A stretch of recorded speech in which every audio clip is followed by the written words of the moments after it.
It started with a sound that shattered the afternoon silence of Route 66, the desperate, high-pitched yelping of a puppy that didn't belong on a desert highway.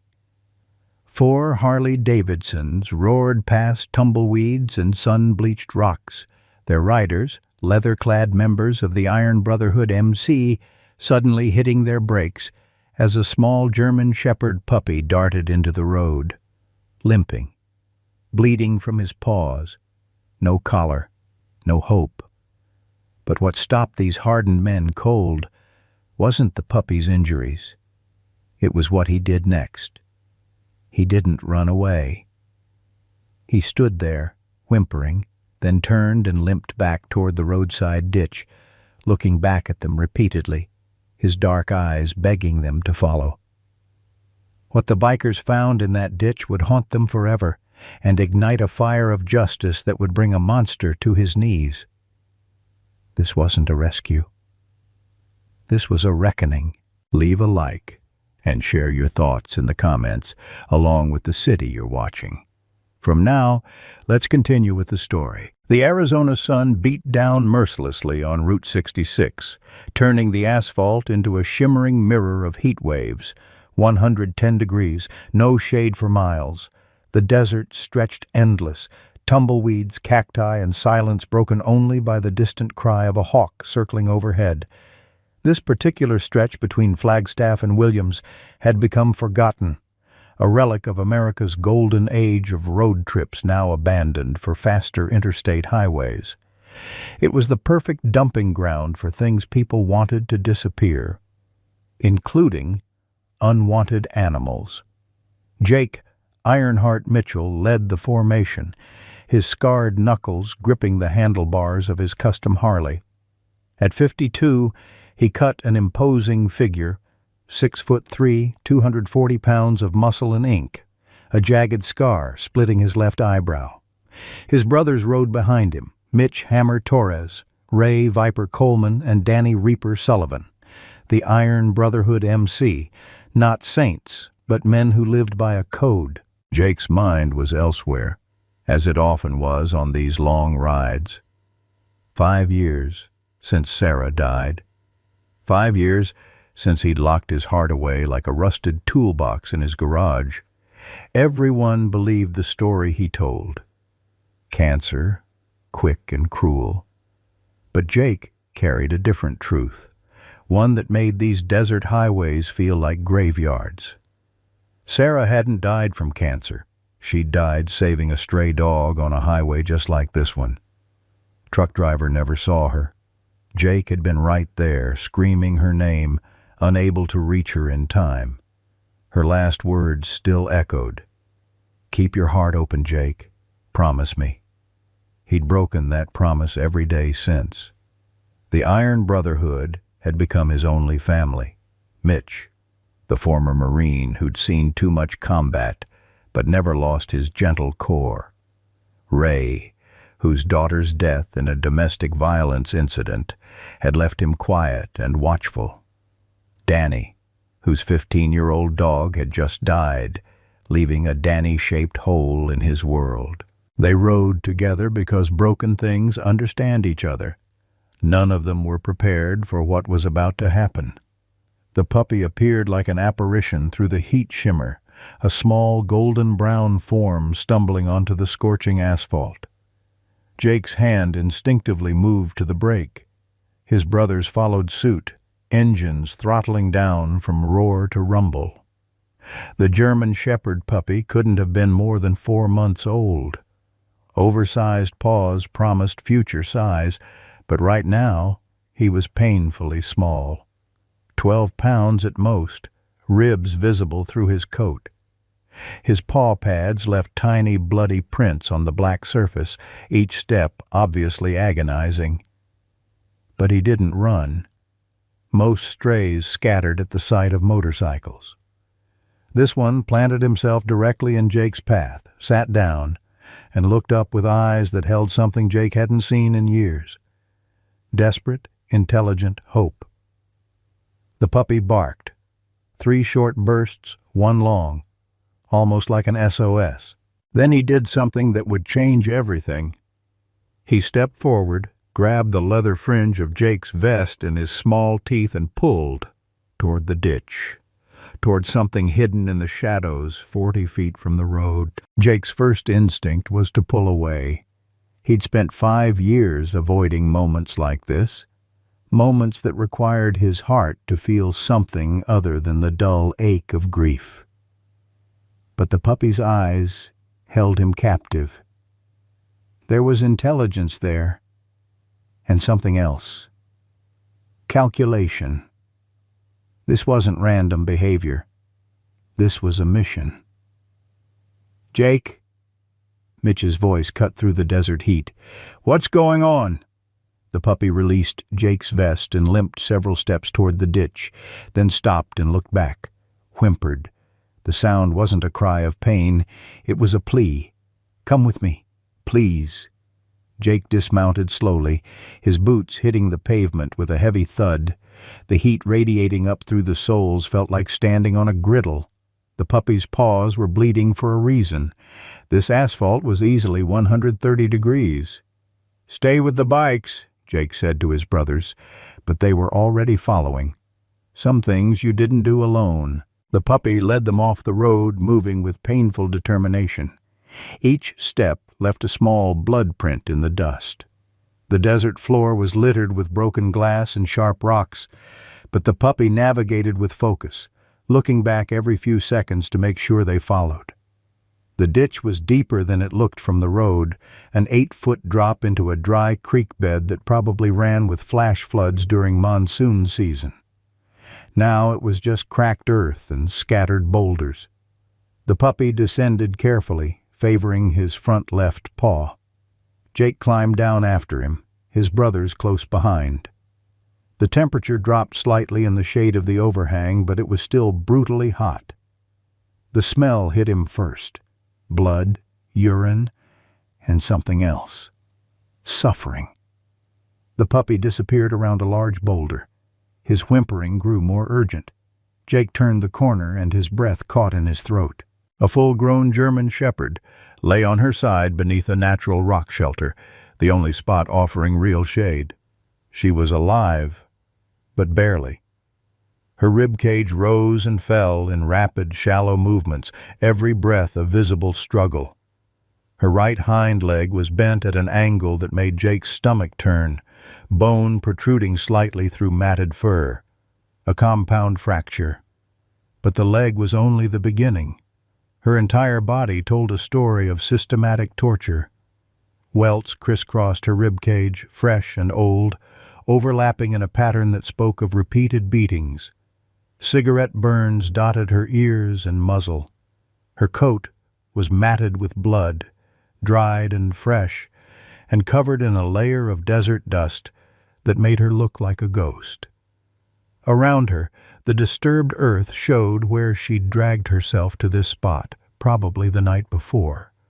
A small puddle of water had collected in a depression in the rock. She'd positioned herself to shade it from the sun. For the puppy. She'd been keeping his water cool even as she died of dehydration herself. A thick chain collar was embedded in the fur around her neck, no tags attached. This wasn't a stray who'd been lost. This was a dog who'd been kept, owned, and systematically destroyed. Jesus Christ!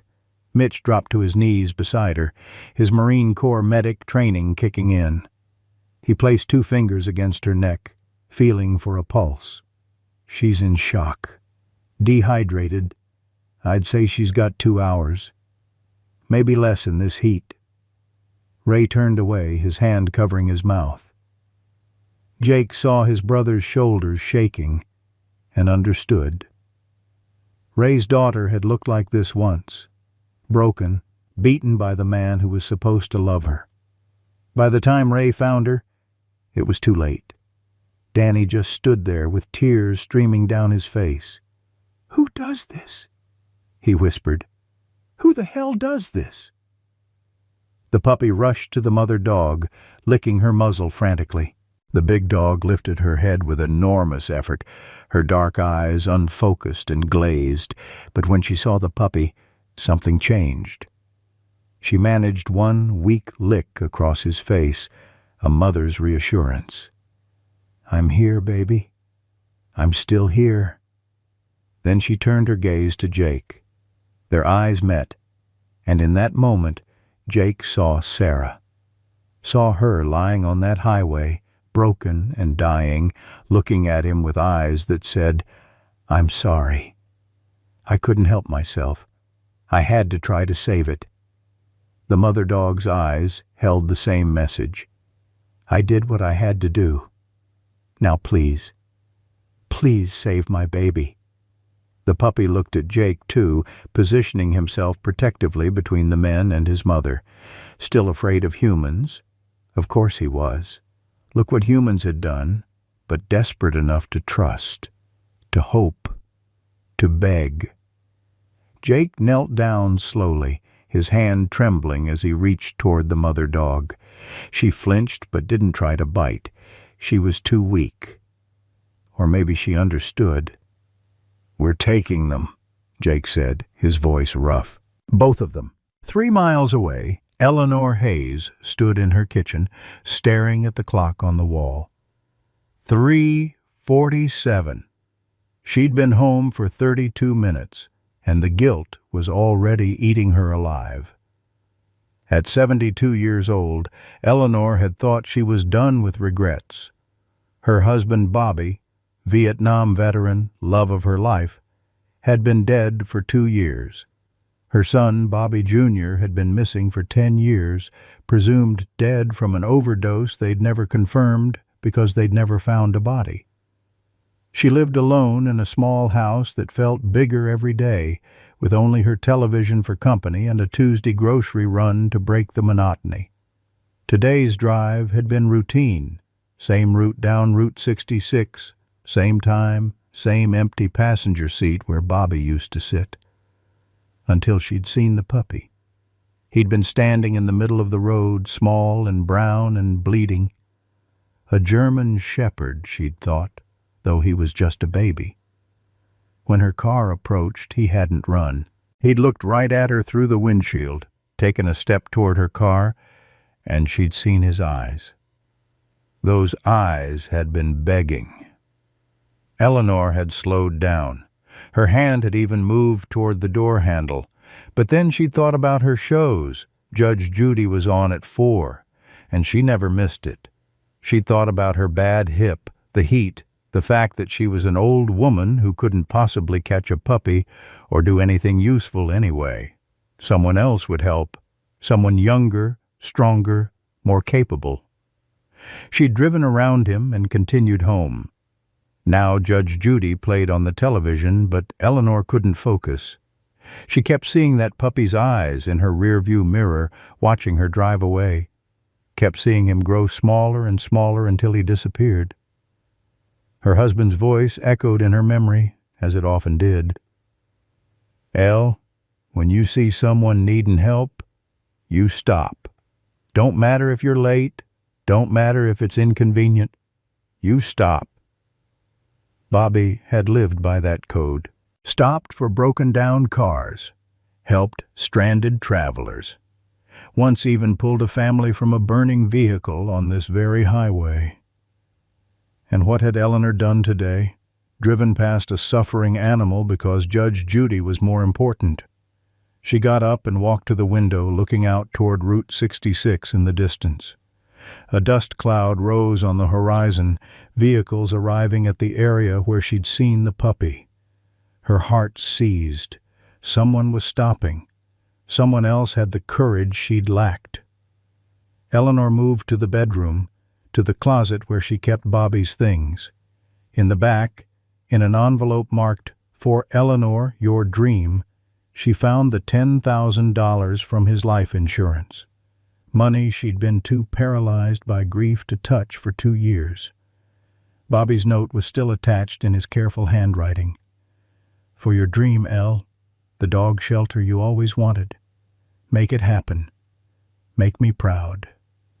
They'd talked about it for years, opening a rescue for strays and abandoned animals. Bobby had supported the dream completely, even started clearing space in their barn. Then the cancer came fast and merciless, and the dream died with him. Eleanor held the envelope with shaking hands. A sign. This was a sign. Bobby was telling her something. She grabbed her car keys. Back at the ditch, the rescue operation moved with military precision. Mitch had taken command, his medic training creating order from crisis. Jake, I need your vest. Ray, yours too. We're making a stretcher. He worked quickly, laying the leather vests flat and lashing them together with bungee cords from the bikes. Danny, call your tow truck. We need a vehicle here in 15 minutes or less. Danny was already on his phone. Boss, it's me. Emergency. Need the truck at mile marker 237, Route 66, right now. A pause. I don't care that it's my day off. Life or death. Move. Ray created a makeshift shade umbrella using a jacket stretched over a stick, positioning it to protect the mother dog from the brutal sun. He pulled a water bottle from his saddlebag and poured some into his cupped hand, offering it to the puppy. The puppy drank desperately, water spilling over his small muzzle. Then he did something that shattered every heart watching. He tried to carry water to his mother in his mouth, droplets falling uselessly as he moved. "Oh, buddy," Ray whispered, his voice breaking. "We've got her. We've got her." Mitch carefully created a makeshift muzzle from a bandana, not to restrain but for safety. Injured animals bite, even gentle ones. The puppy growled at the approaching hands, but Mitch spoke softly.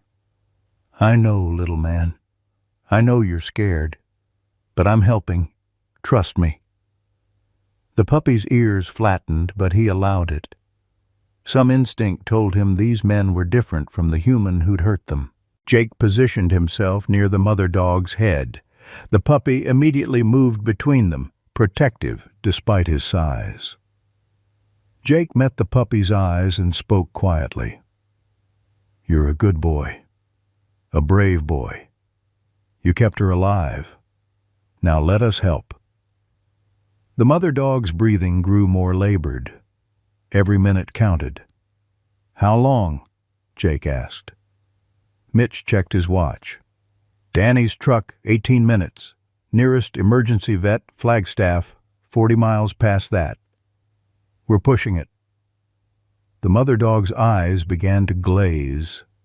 Time was running out. Then they heard it, a car engine approaching. An older sedan pulled up on the highway above them. A silver-haired woman climbed out, moving as quickly as her age allowed. Eleanor Hayes had come back. Eleanor descended into the ditch carefully, her hip protesting every step. The bikers looked up, wary of an interruption, but Jake saw something in her face that made him pause. Shame and determination. "Ma'am, it's not safe here," Jake started, but Eleanor raised her hand. "That puppy," she said, her voice shaking. "I saw him 30 minutes ago. He was alone on the road. I drove past him." Her eyes filled with tears. "I could have stopped. I should have stopped. I was scared and I was selfish and I—" Her voice broke. "Is she going to die because of me?" The question hung in the hot air. Mitch looked up from his position beside the mother dog. "Ma'am, she was probably already here when you passed. You couldn't have known." "But I saw him begging," Eleanor insisted. "I saw it and I drove away. I chose Judge Judy over a life." She pulled an envelope from her purse with trembling hands. "This is $10,000. My late husband's insurance money. Please." "However much it costs to save her, take it. Let me fix my mistake." Jake stared at the envelope, then at Eleanor's face. He saw something he recognized. The weight of a decision that couldn't be undone, the desperate need to make something right. He'd lived with that weight since Sarah died. "What's your name?" he asked gently. "Eleanor Hayes." Eleanor, we're going to save her. Jake took the envelope carefully, like it was sacred. Because it was. And thank you. You came back. That's what matters. Eleanor broke down, and Ray moved to steady her. Come with us, he said. You're part of this now. Danny's tow truck arrived 17 minutes later, engine roaring as it skidded to a stop on the highway shoulder. Danny's employee, a young man named Chris, jumped out. Boss said critical emergency. Help us get this stretcher up, Mitch commanded. They worked together, lifting the makeshift stretcher with agonizing care. The mother dog whimpered softly as they moved her, and the puppy stayed glued to her side, his small body trembling. Every jostle brought a new sound of pain from the injured dog. Easy, easy, Mitch murmured. Almost there, girl. They loaded her into the truck bed, which Danny had lined with blankets. The puppy jumped in without hesitation, positioning himself beside his mother's head. Jake climbed in with them while the others mounted their bikes. Flagstaff emergency vet, Jake told Danny. You know it? Yeah, 40 miles. I can make it in 30 if I push. Then push. The convoy moved out, Danny's truck in front, 4 Harleys flanking it like an honor guard, Eleanor following in her sedan. They flew down Route 66 at speeds that would have earned tickets any other day, but right now, speed meant life. In the truck bed, Jake watched the mother dog's breathing grow more shallow. The puppy licked her face continuously, whimpering. Jake placed his hand near the dog's head, not touching, just present.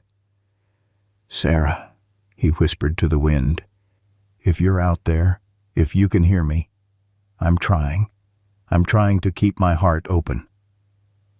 The mother dog's eyes swiveled toward him, and for a moment, Jake could have sworn she understood. They reached Flagstaff Emergency Vet at 5:23 in the afternoon. The clinic had been alerted, Danny had called ahead, and staff waited outside with a gurney. Dr. Grace Mitchell met them at the door. At 45, Grace looked exhausted.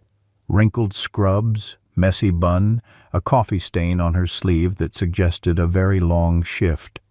But her eyes were sharp and focused.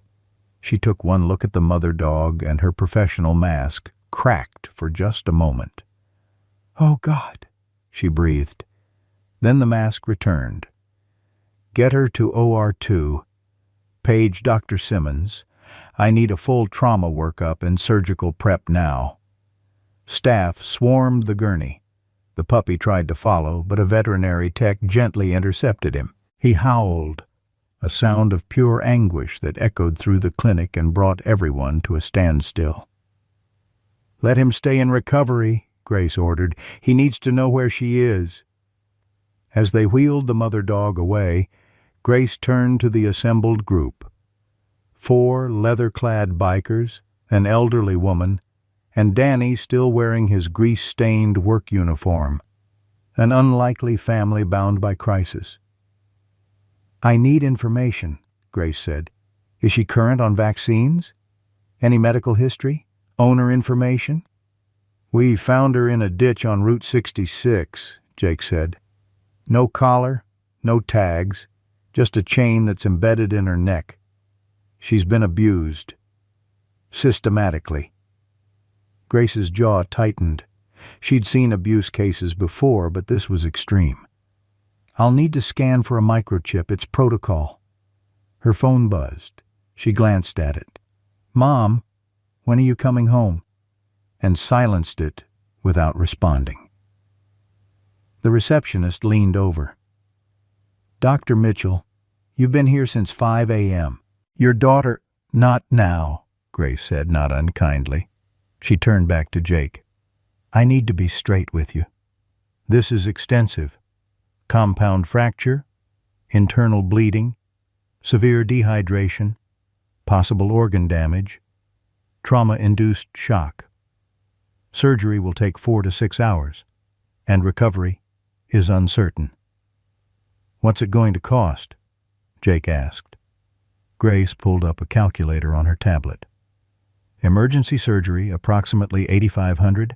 ICU care, $3,200. Medication, $800. Physical therapy, $2,500. She paused.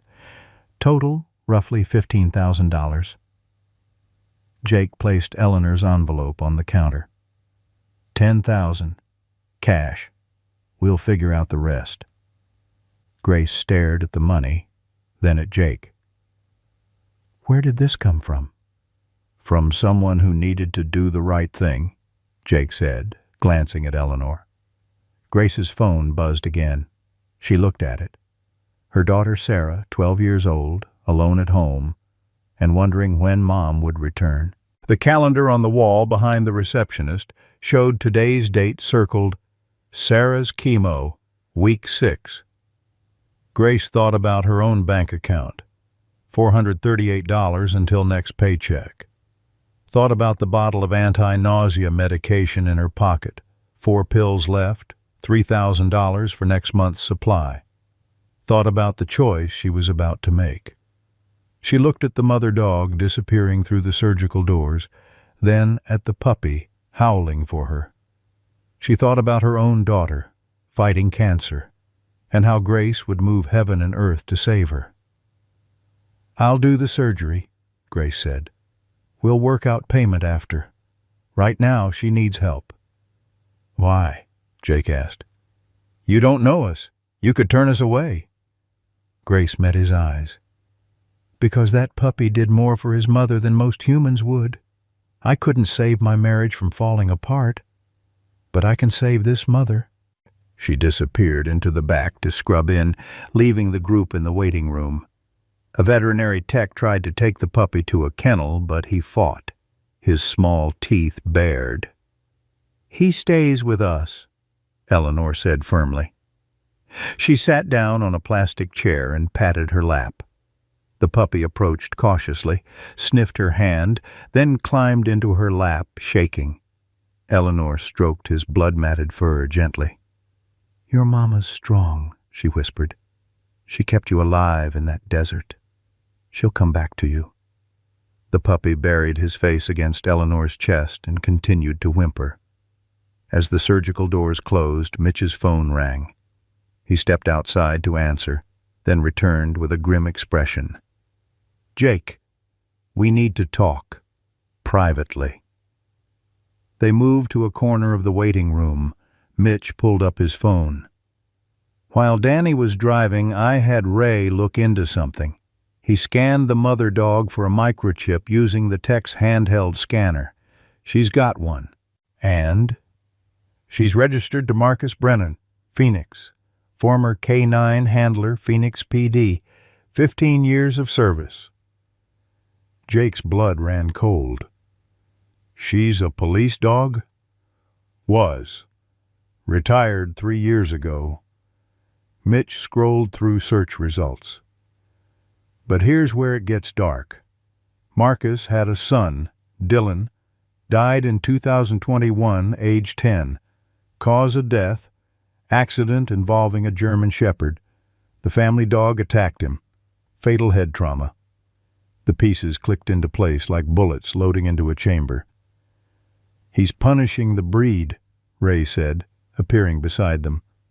He'd been searching, too. Found classified ads. Marcus breeds German Shepherds. Sells puppies for $800 each. Same address. "If he's breeding them," Danny started. "Then this isn't the first dog he's hurt," Jake finished. "We need to call the police." Jake dialed the local sheriff's office.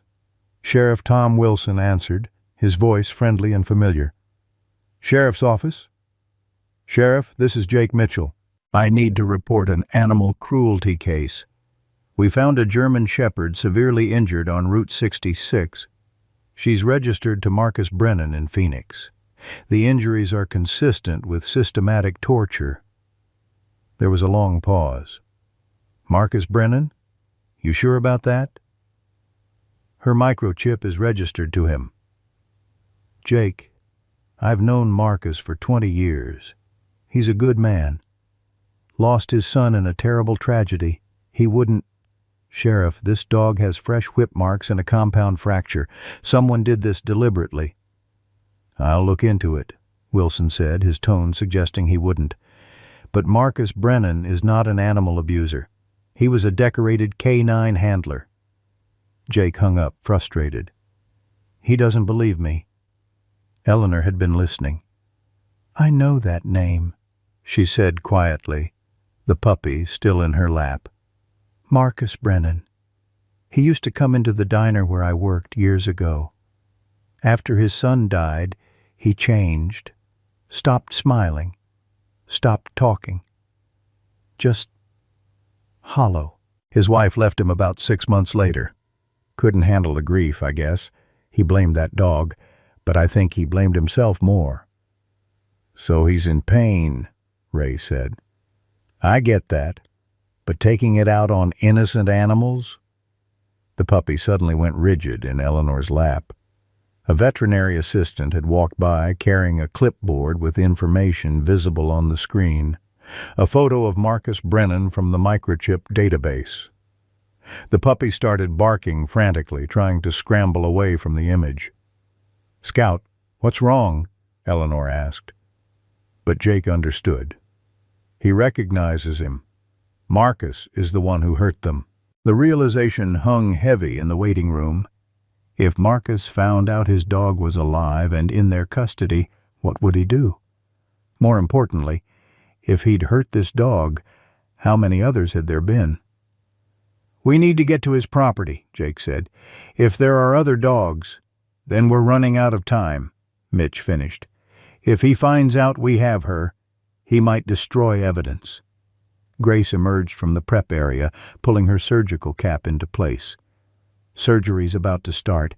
I need at least 3 hours, probably closer to 5. The internal bleeding is worse than I thought.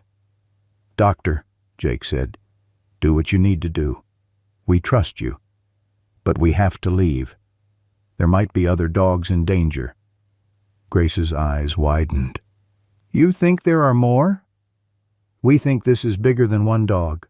Eleanor stood up, still holding the puppy. I'll stay. Someone needs to be here when she wakes up, and this little one shouldn't be alone. Ma'am, you don't have to... Jake started.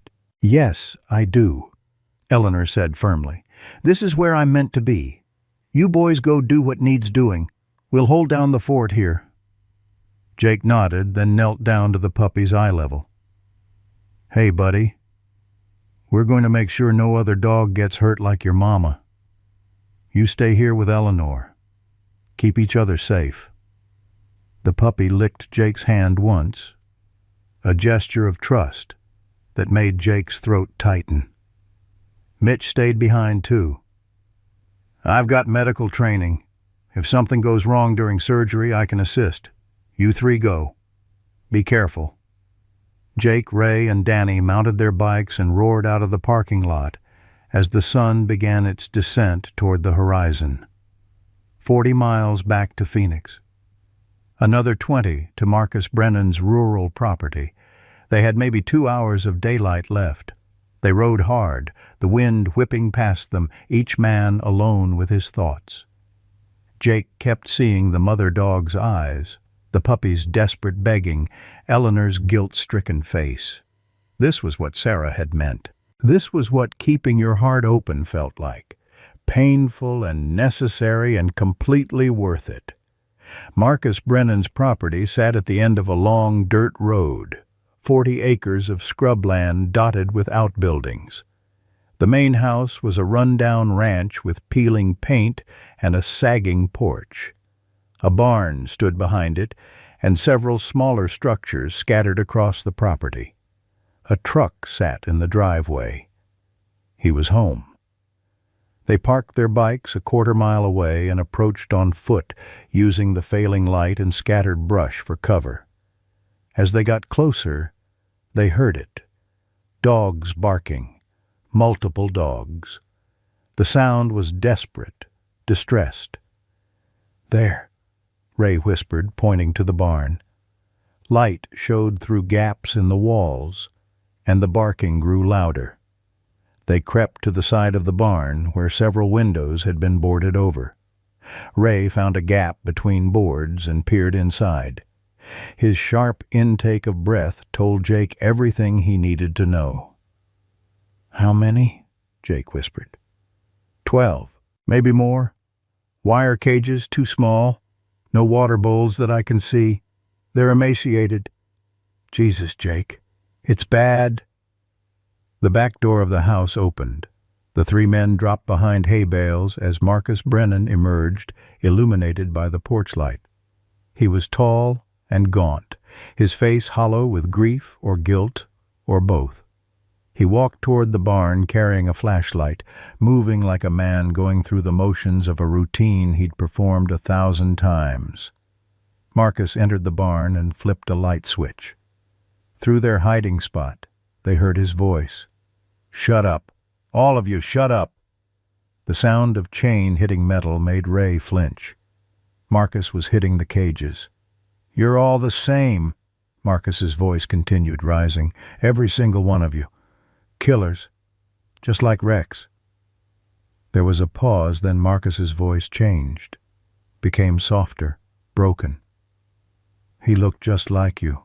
Loyal," they said. "Trustworthy," they said. "And then he killed my boy, my Dylan. 10 years old and so damn excited about that dog." Jake could hear Marcus moving down the line of cages. "I should have done this years ago. Should have stopped them from being bred. You're all monsters waiting to happen. I'm doing the world a favor." Marcus stopped walking. "Where did you go?" His voice turned sharp. "The female from cage 7, Dakota. Where the hell is she?" The sound of a cage being kicked echoed through the barn. "I left you on Route 66.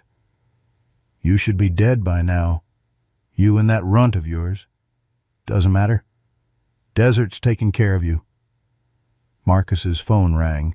The bikers froze. They heard him answer.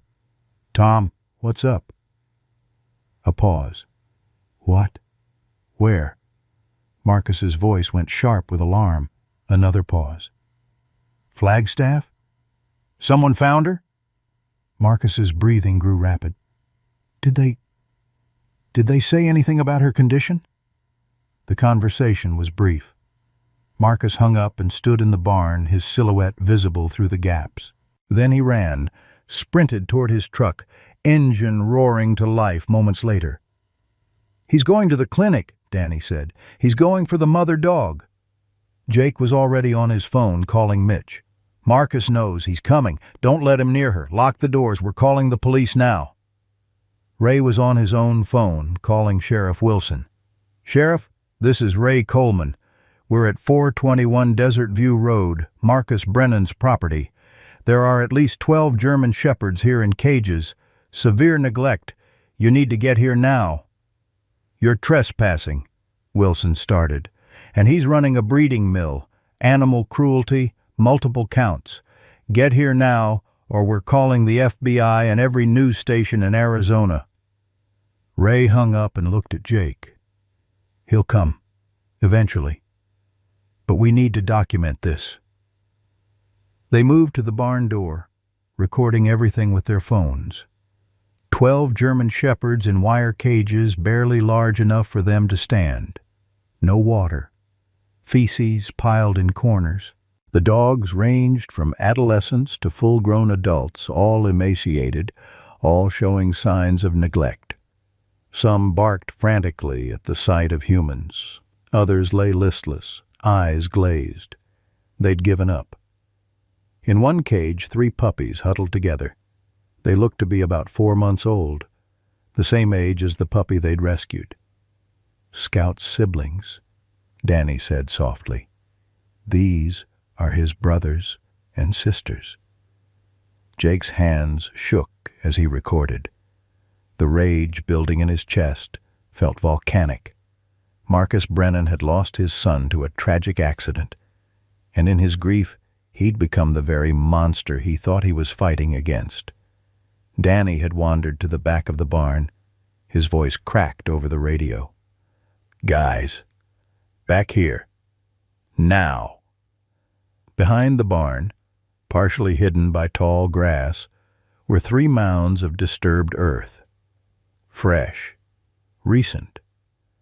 A shovel leaned against the shed wall, and hanging on a hook was a plastic bag. Danny opened it with shaking hands. Inside were collars. Dog collars, each with a name engraved on a metal tag. Bella, Max, Shadow, Duke, Sasha, Luna, Bear, Rocky, Daisy, Zeus. 27 collars in total. "He's been killing them," Danny whispered. "For 3 years, 27 dogs." Jake felt bile rise in his throat. This wasn't just abuse. This was systematic extermination. Marcus had taken his pain and multiplied it 27 times over. Sirens approached in the distance. Sheriff Wilson was coming, and he'd better be ready for what he was about to find. Meanwhile, at the clinic, Mitch's phone had rung with Jake's warning. He immediately went to the front desk. "Lock all doors, now. Someone's coming who might try to hurt the dog we brought in." The receptionist looked alarmed. "What? Who?" "Just do it. Emergency protocol." Grace was in surgery, unaware of the threat. The mother dog, Dakota, they knew her name now, lay on the surgical table, her abdomen open as Grace worked to repair internal damage. The surgery was going well, but it was delicate. Any interruption could be fatal. Eleanor sat in the recovery room with the puppy. Scout, she'd started calling him in her mind. He'd finally stopped shaking and had fallen into an exhausted sleep in her lap. At 9:17, Marcus Brennan's truck screeched into the parking lot. He stormed toward the clinic door and grabbed the handle. Locked. He pounded on the glass. "Open this door! That's my dog! I have a right to her!" Mitch appeared on the other side of the glass, arms crossed. At 6'4" and 260 pounds, he was an imposing barrier. "You don't understand," Marcus shouted through the glass. "That dog is dangerous.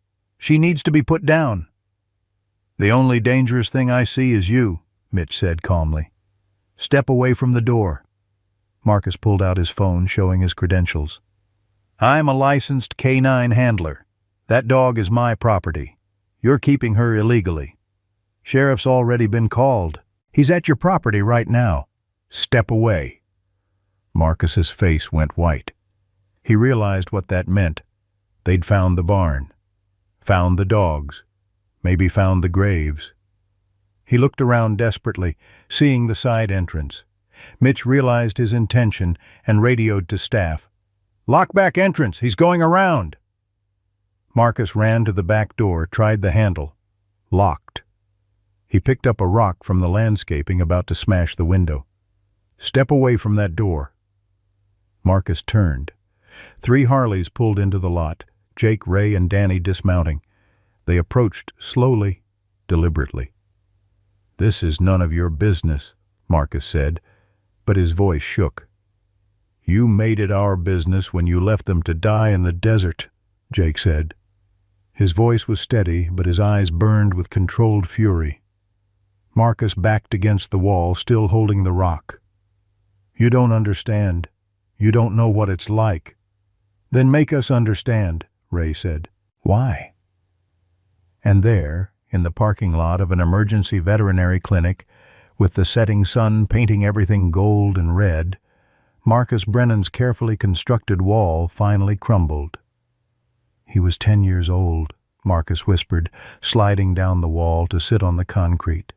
The rock fell from his hand. "Dylan, my son. He was 10 years old, and he loved dogs more than anything in the world." Tears streamed down his face. "I did everything right. I was a K9 handler for 15 years. I knew dogs, I trained them, I understood them, and still it wasn't enough." Marcus sat on the cold concrete, his face in his hands, and the story poured out of him like poison from a wound. August 14th, 2021, Saturday afternoon. Dylan was playing in the backyard. I was training Rex, my new K9 partner, in the front yard. Attack training. Teaching him to respond to threat commands. Marcus's voice cracked. I left Dylan unsupervised for 5 minutes, just 5 minutes. The bikers stood silent, letting him speak. Dylan came around the house. He saw me training Rex and got excited. You know what he yelled? "Dad, watch this!" And he ran toward us. Marcus's whole body shook. Rex saw a running child. His training kicked in. He interpreted it as a threat. Jake felt his stomach turn, but he didn't interrupt. "I froze," Marcus whispered. "I was supposed to protect him.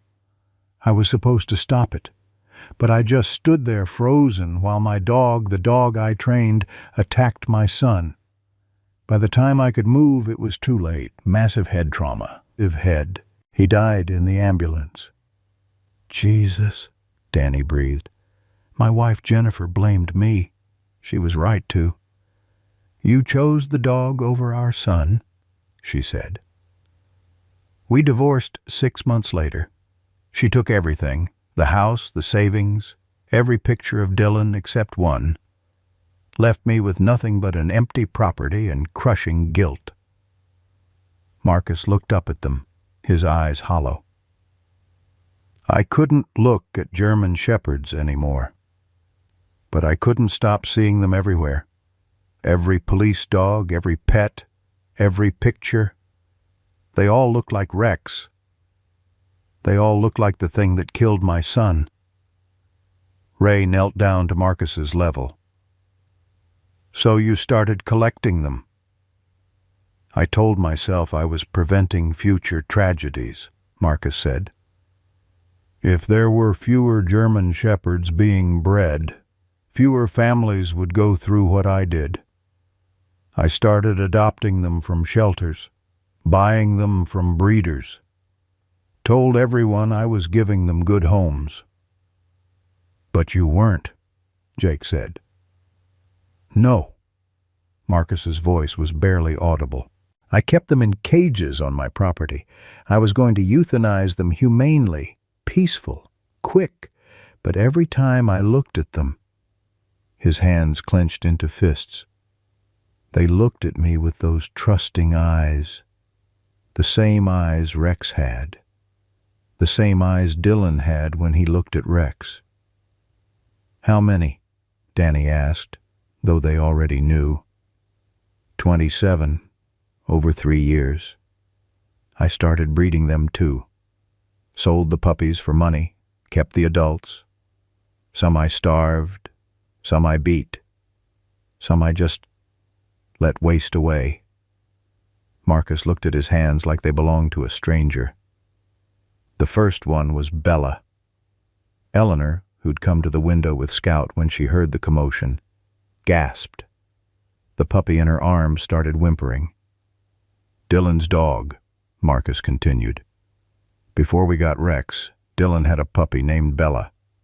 I'd sent her to K9 training when Dylan was 8. She was his favorite thing in the world. He drew pictures of her, wrote stories about her." Marcus pulled a crumpled piece of paper from his wallet. A child's drawing of a German shepherd with "I love you, Bella," written in crayon. After Dylan died, I couldn't stand to look at her. She reminded me of everything good I'd destroyed. So she was the first one He couldn't finish the sentence. "You killed your son's dog," Ray said, disbelief and horror mixing in his voice. "The one he loved." "I didn't understand what I was becoming," Marcus said. "Each one got easier. I told myself they deserved it, that they were all potential killers, that I was protecting children." He laughed bitterly. "But I was the killer. I became exactly what I hated." "Dakota," Jake said. "Why her specifically?" "She was a police dog, like Rex. When I saw her in the retirement listings, I recognized her. She'd worked with my old partner, Jim. She represented everything that took Dylan from me." Marcus's voice turned cold. "So I made her suffer most. Bred her 3 times, took her puppies, sold most of them. The last litter," He gestured toward the window where Scout watched. "I couldn't kill the runt. He looked like the dogs in Dylan's drawings." "So you took them to the desert," Mitch said from the doorway, "and left them to die." "I wanted him to feel what I felt," Marcus admitted. "Helpless, watching his mother die, unable to stop it." He looked up at Scout through the window. "I wanted him to understand." The puppy stared back at Marcus, and even from this distance the recognition was clear. This was the man who'd hurt them. This was the monster. "You're not just sick," Jake said quietly. "You're evil. Grief doesn't excuse what you've done." Marcus nodded slowly. "I know. Dylan would hate what I've become. Jennifer was right about me." A car pulled up. An older Honda Civic. A teenage boy got out, tall and lanky, with Marcus's bone structure but younger eyes. He walked directly toward Marcus, his face a mask of determination and heartbreak. "Dad?" the boy said. Marcus looked up, shock replacing despair. "Tom? What are you doing here?" Tom Brennan stood in the parking lot, backlit by the setting sun, looking at his father with a mixture of love and revulsion. At 17, he'd been forced to grow up faster than any teenager should. "I'm the one who called the sheriff," Tom said, his voice steady despite the tears streaming down his face. "I'm the one who sent the evidence." Marcus's face went white. "What evidence?" Tom held up his phone. 6 months of video footage. You in the barn abusing those dogs. I recorded everything." "Tom, you don't understand." "I understand perfectly," Tom interrupted. "I'm your son, Dad, from your first marriage, the one you barely acknowledge. I came to visit you this summer and found the barn, found what you were doing." Jake looked between father and son, pieces clicking into place. Marcus had 2 sons, Dylan, who'd died, and Tom, who'd been watching his father's descent into madness. "I wanted to believe you were just grieving," Tom continued. "That maybe you were confused or sick or something, so I watched. I documented. I kept hoping you'd stop on your own." His voice broke. "But you didn't stop. You got worse." Marcus tried to stand, but his legs wouldn't support him. "Tom, please. Everything I did was to prevent what happened to Dylan from happening to someone else." "Dylan died because of one dog's training mistake," Tom said. "You killed 27 for revenge. That's not prevention, Dad. That's murder." Sheriff Wilson's cruiser pulled into the lot, followed by animal control vehicles. Wilson stepped out, his face grim. He'd seen the barn, seen the cages, the conditions, the graves. "Marcus Brennan," Wilson said, his voice heavy with disappointment. "You're under arrest for 27 counts of animal cruelty, animal torture, and operating an illegal breeding facility." As Wilson read Marcus his rights, Tom pulled an envelope from his jacket. His hands shook as he opened it.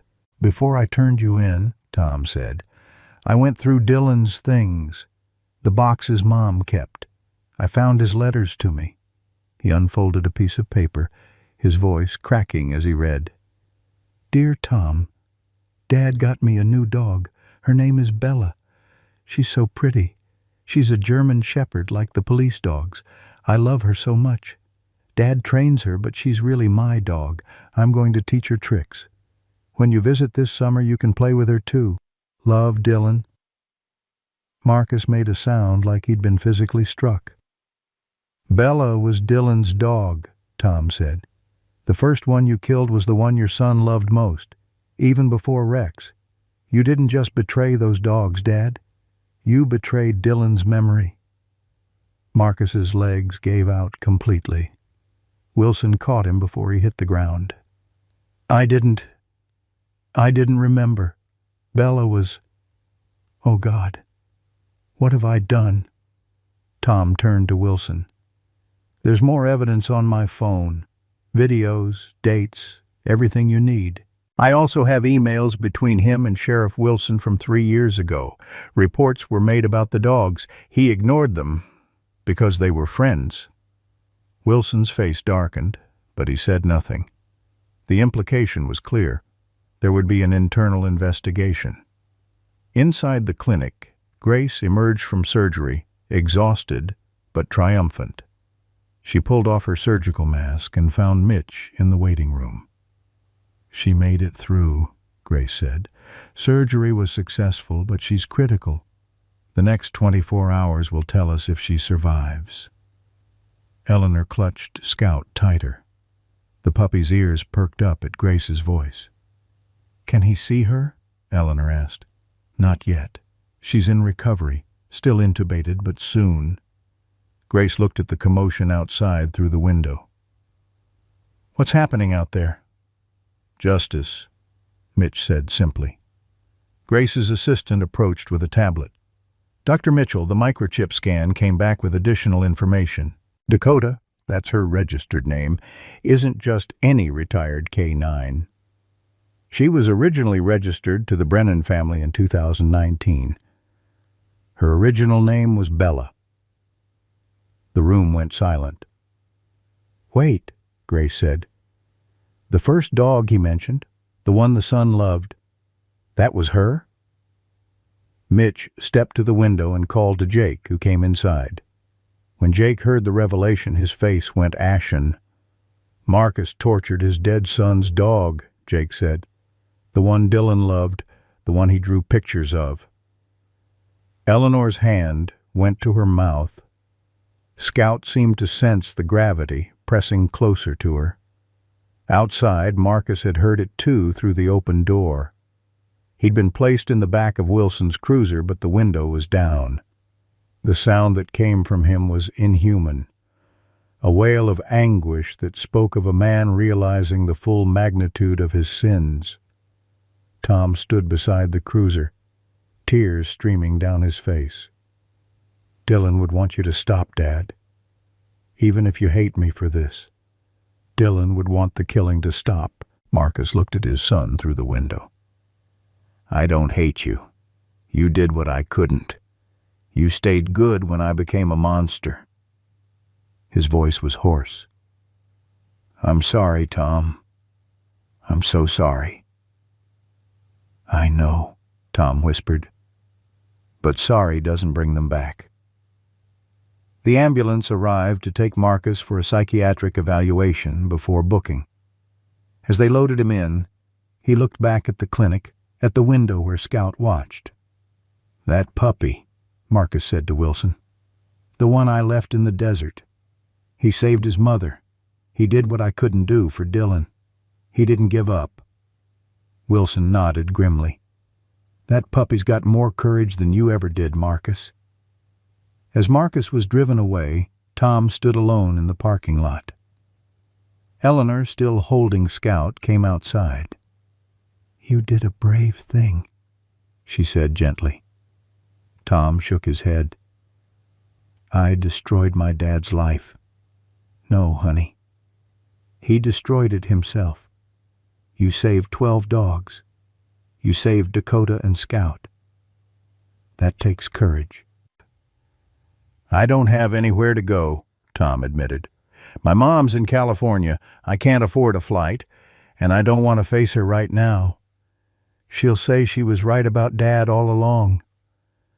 Eleanor looked at this boy who'd lost his half-brother, then watched his father become a monster, then found the strength to do what was right. She saw her own son Bobby in him, lost, hurting, but trying. "You can stay with me," Eleanor said, "until we figure things out." Tom looked at her with surprise. "You don't even know me." "I know you did the right thing when it was hard. That's enough." She adjusted Scout in her arms. "Besides, I've got a big empty house and a heart that's been closed for too long. I think you and I could help each other." Inside the clinic, Grace checked on Dakota in recovery. The dog's vital signs were stable, but she was still critical. Grace stroked her head gently. "You fought hard, girl," Grace whispered. "Your baby's waiting for you. Don't give up now." Grace's phone buzzed again. Her daughter Sarah. This time, Grace answered. "Hi, baby. I'm sorry. There was an emergency surgery." "It's okay, Mom. Mrs. Chen made me dinner.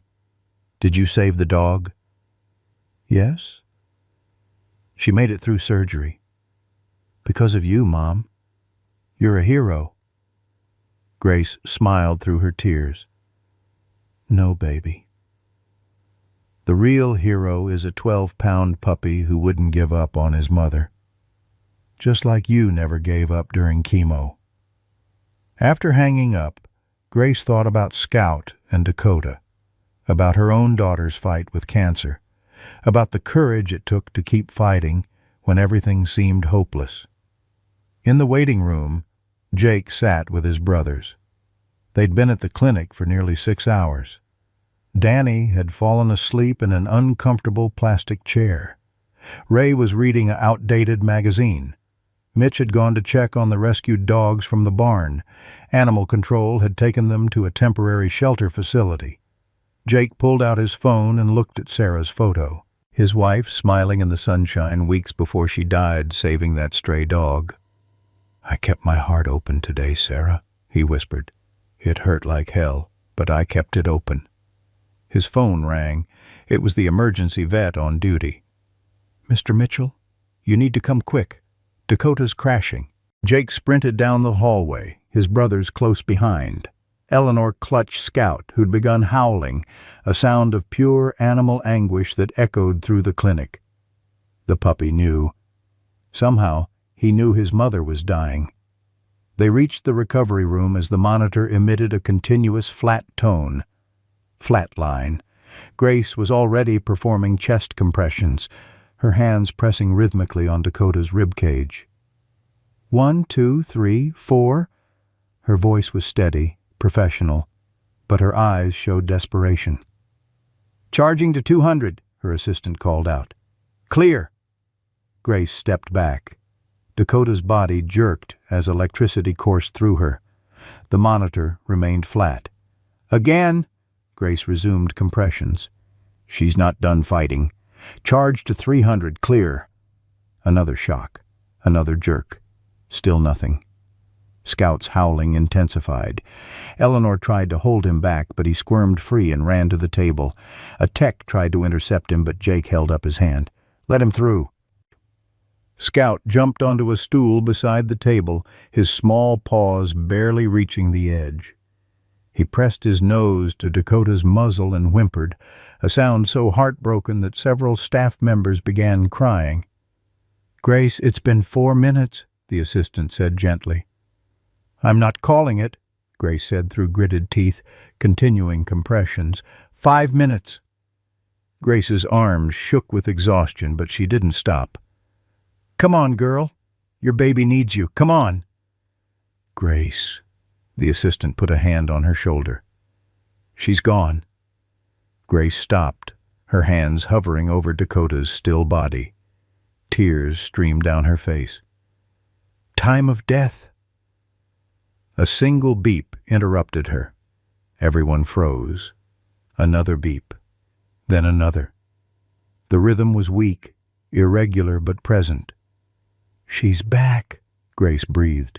"She's back. Get me Ippy now. And someone call cardiology. I need a consult on this rhythm." The room exploded into controlled chaos. Scout remained at Dakota's side, licking her face frantically. And though Dakota remained unconscious, her heart monitor showed what everyone needed to see. Life. Grace worked for another 20 minutes, stabilizing Dakota's heart rhythm and adjusting medications. Finally, she stepped back, exhausted, but victorious. "She's stable," Grace announced. "Critical, but stable." She looked at Scout, still pressed against his mother's side. I think your boy gave her a reason to come back." Eleanor was openly sobbing. Ray had his arm around her shoulders, his own eyes wet. Danny stood with his hands pressed to his mouth. Mitch leaned against the wall, shaking his head in disbelief. And Jake felt his heart crack open in a way it hadn't since Sarah died. This was what hope felt like. This was what love looked like. Raw and painful, and absolutely worth it. "Can he stay with her?" Jake asked. Grace nodded. "I think he should. She needs to know he's safe, and he needs to know she's fighting for him." They set up a small bed beside Dakota's recovery cage where Scout could rest. The puppy curled up as close as possible to his mother, one paw stretched through the cage bars to touch her. 3 months later, the Phoenix County Courthouse was packed. Media lined the hallways. Protesters held signs outside, some supporting Marcus as a grieving father, others demanding maximum sentencing for animal cruelty. Jake, Eleanor, Tom, and the Brotherhood sat in the gallery. Scout, now 40 pounds and healthy, sat beside Jake in a service vest. Dakota was too old and traumatized to attend, but she was alive and healing at the shelter they'd built.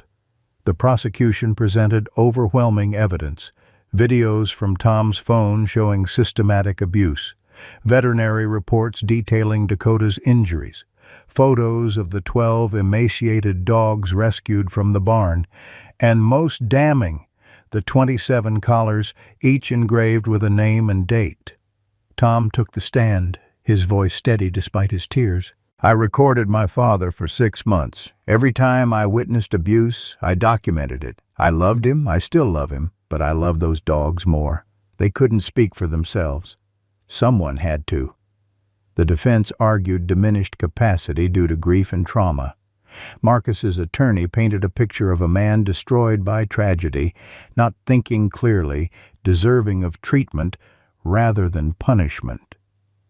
Then the prosecution played the dashcam footage from the biker's arrival, Scout limping onto the road, begging for help, leading them to Dakota.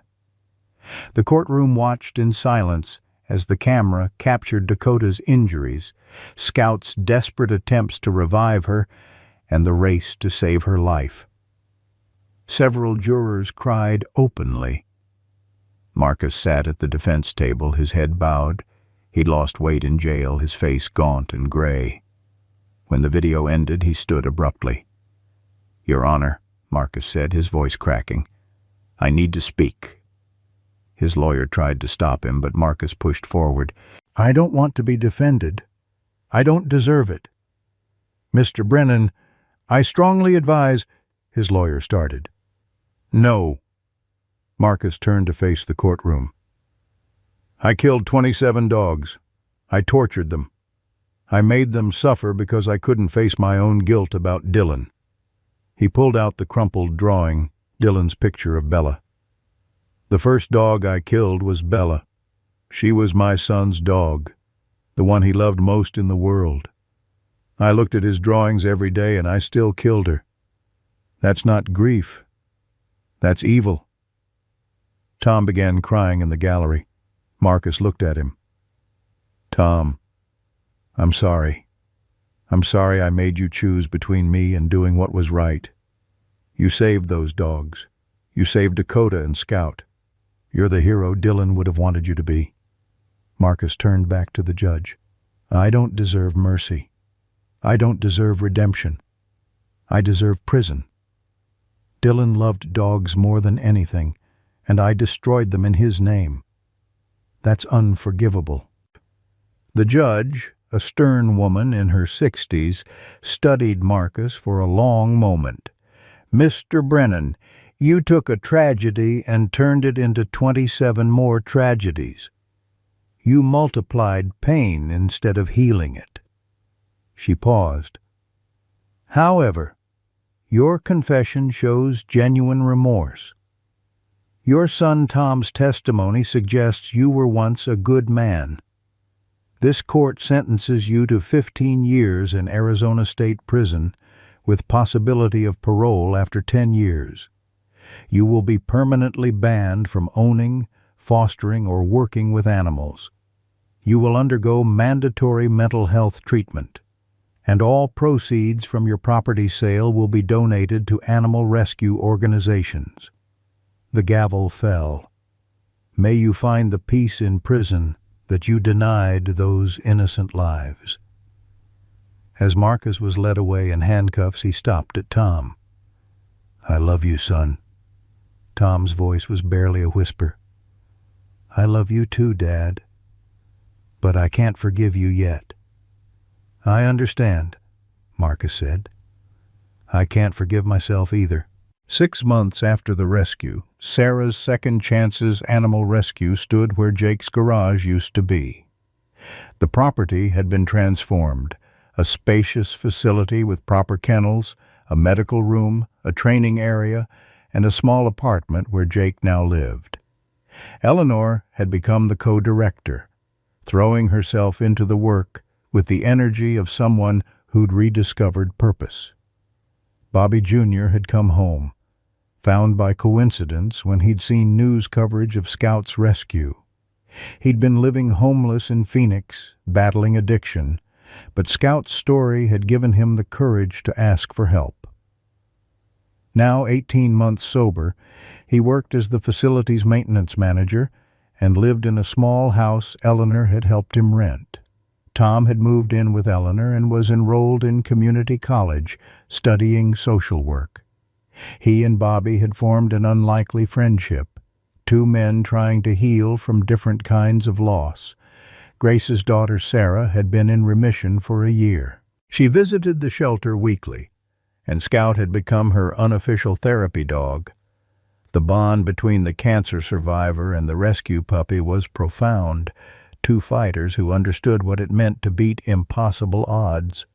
The 12 dogs rescued from Marcus's barn had all been adopted or were thriving in foster care. Scout's 3 siblings had been adopted as a group by a family who wanted to keep them together. The most traumatized cases were still in training but making progress. Dillon's law had passed in Arizona and was being considered in 11 other states. The legislation had closed loopholes, increased penalties, and recognized abused animals as victims rather than property. Tom had testified before the state legislature, using his father's case as a cautionary tale. But the real miracles were Scout and Dakota. Scout had grown into a magnificent German shepherd, 65 pounds of muscle and intelligence. He'd been certified as a therapy dog and worked with veterans suffering from PTSD, hospital patients, and trauma survivors. His specialty was sensing when someone was about to have a panic attack and providing comfort before it escalated.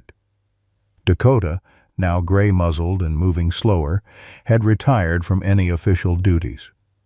Her injuries had healed as much as they would, a permanent limp from her leg fracture, and deep psychological scars that made her wary of strangers. But with Jake, Eleanor, Tom, and Scout, she was at peace. The shelter's first anniversary celebration took place on a perfect June afternoon. 200 people attended, along with 30 dogs available for adoption. Local news filmed. An online live stream reached thousands. Jake stood before the crowd, Scout at his side in his therapy vest. A year ago, a 12-pound puppy did something I'd forgotten how to do. He asked for help. He didn't know if we'd hurt him or help him, but he asked anyway. He paused, emotion tightening his throat. That leap of faith changed everything. Scout saved Dakota's life, but he also saved mine, and Eleanor's, and Tom's, and everyone here who's learned that it's never too late to do the right thing. Eleanor received the Humanitarian Award from the Arizona Humane Society. Her speech was simple. "I drove past Scout that day. I'll regret it forever. But Scout taught me that one mistake doesn't define you. What you do after defines you. My son Bobby came home because of Scout's courage. We're both sober. We're both alive. We're both grateful." Tom received the Youth Courage Award from the governor. "Turning in my father was the hardest thing I've ever done," he said, his voice steady. "But watching Scout fight for his mother showed me that real love means doing what's right, even when it destroys you. Dylan would be proud of Scout. I hope he's proud of me, too." Grace and her daughter Sarah accepted the Veterinary Excellence Award together. Grace spoke about the choice she'd made that night to fight for Dakota even when it seemed hopeless, inspired by her own daughter's fight against cancer. Sarah, holding Scout's leash, added, "Scout visits me every week. When I'm scared about my checkups, he puts his head in my lap. He taught me that being brave doesn't mean not being scared. It means being scared and asking for help anyway." The main event was the unveiling of a bronze statue at the original rescue site on Route 66. Ray had sculpted it during his own healing process, a perfect rendering of Scout standing on the highway, looking back over his shoulder.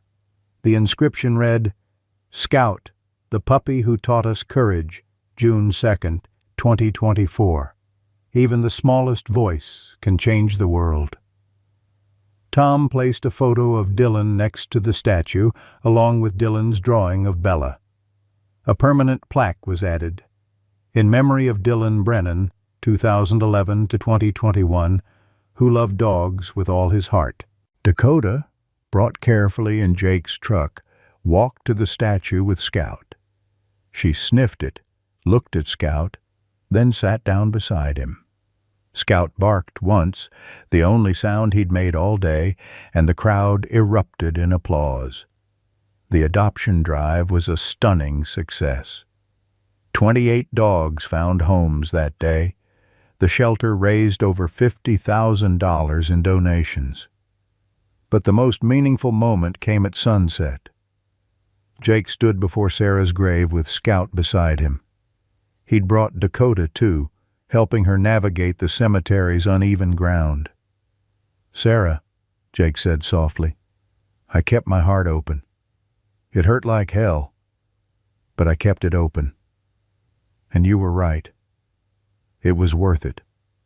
He looked down at Scout, who'd settled beside Dakota, and he thought about the journey they'd all taken, about Eleanor finding her son, about Tom finding the courage to do what was right, about Grace and her daughter both surviving their battles, about 12 dogs getting second chances, about himself learning to love again after years of self-imposed isolation. "You sent him to me, didn't you?" Jake asked the grave. "You sent Scout, not to replace you, to remind me how to live." Scout looked up at Jake with those same intelligent eyes that had begged for help on a desert highway. Jake knelt down, scratching behind his ears. "Good boy, Scout. Such a good boy." As the sun set behind them, painting the sky in golds and purples, Jake felt something he hadn't felt in 5 years. Peace. Not the absence of pain, but the presence of purpose. His phone buzzed. Grace's text. "Dinner tomorrow? Sarah wants Scout to come too." Jake smiled, typing back, "We'll be there." Dakota leaned against his leg, her weight solid and reassuring. Scout pressed against his other side. His pack, his family, the one he'd found by saying yes to a desperate puppy on a desert highway. The Iron Brotherhood rolled up on their bikes. Mitch, Ray, Danny, now joined by Bobby Jr., who'd earned his own vest through a year of sobriety and service. Eleanor arrived in her sedan with Tom. They gathered at the grave, this unlikely family bound by rescue and redemption. No one spoke. They didn't need to. As darkness fell and stars emerged, Scout suddenly stood alert. He walked a few feet away, sat down, and looked back at them, the same posture he'd held on Route 66 a year ago. "Come with me." "What is it, buddy?" Jake asked. Scout barked once, then returned to the group. It took Jake a moment to understand. Scout wasn't asking them to follow. He was showing them what they'd taught him. "You're not alone. I'm here. We're together." And in that moment, under a blanket of stars, with his pack around him and his mother safe beside him, Scout, the puppy who'd begged bikers for help and changed the world, was finally, truly home. Sometimes the smallest act of courage changes everything. Scout was just a puppy, broken, bleeding, terrified. But he didn't give up on his mother. He looked past his fear and asked for help from strangers who looked nothing like heroes. That choice saved 2 lives, maybe more. Eleanor drove past him that day, carrying the weight of loss. Her husband gone, her son missing, her dreams abandoned. She thought she had nothing left to give. But Scout taught her something profound. It's never too late to show up, never too late to try again, never too late to open a heart you thought was permanently closed. Jake had spent 5 years running from pain, convinced that loving anything meant risking another unbearable loss. Then a 12-pound puppy reminded him that staying closed isn't protection. It's a different kind of death. Real courage isn't avoiding pain. It's choosing connection despite it. Today, Scout helps veterans heal from invisible wounds. Eleanor has her son back. Tom found a family. And Jake learned that Sarah's last wish wasn't about replacing love. It was about multiplying it. What moment in your life asked you to choose courage over comfort? Have you ever received a second chance you didn't think you deserved? Share your story below. Your words might be exactly what someone else needs to hear today.